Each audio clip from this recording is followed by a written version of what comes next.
काठमाडौँबाट एकदमै नजिकको यो फिसिङ स्पोट जानको लागि नक्कु पुलदेखि भैँसीपाटीको आवास गेटबाट भित्र छिरेर जानुपर्ने हुन्छ र आवास गेटभित्र पसेपछि मगर गाउँको बाटो हुँदै जानुपर्नेछ।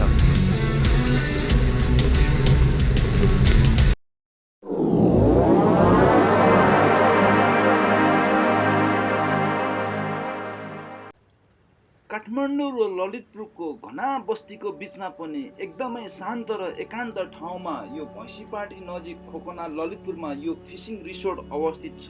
र यो फिसिङ स्पोट मलाई किन मनपर्छ भने यसको वरिपरि खोकनाको पिकनिक स्पोट जहाँबाट बोसन डाँडाको माथिको व्हाइट गुम्बा राम्रोसँग देख्न सक्छौँ। यति मात्र नभएर यो फिसिङ रिसोर्टको वरिपरि धेरै नै राम्रा रिसोर्टहरू देख्न सक्छौँ।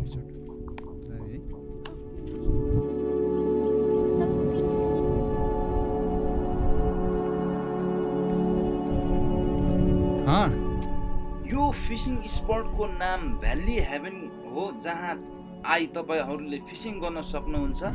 यहाँ फिसिङ गर्न कुनै पैसा तिर्नु पर्दैन, तर तपाईँले कति केजी माछा मार्नुभयो पर केजी 550 को दरले तपाईँले पैसा तिर्नुपर्ने हुन्छ। र परेको माछा तपाईँले घर पनि लान सक्नुहुन्छ र यहीँ पकाइदिनु भनेर यस रिसोर्टमा अर्डर गर्न सक्नुहुन्छ र माछा सँगसँगै मिठो टिपिकल नेवारी खाजासँग माछा खान सक्नुहुन्छ।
I'm going to stand back for this. Don't go back.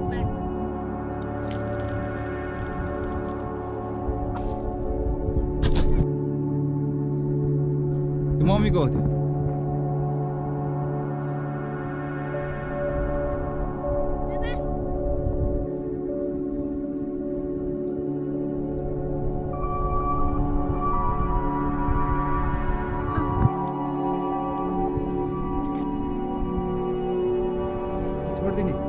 खेल्ने बाबाले लिनु बाबालाई कति ठुलो गाउँ छेउमा नजा कति ठुलो होला लामोहरू यो त सानो र ठुलो निकाल्नु निकाल्छु तिमीले हुँदैन बल्छी लाग्छ निकाल्नु बाबा बोको देमा यो सब स्ट्रङ हल्दीमा राख्ने कि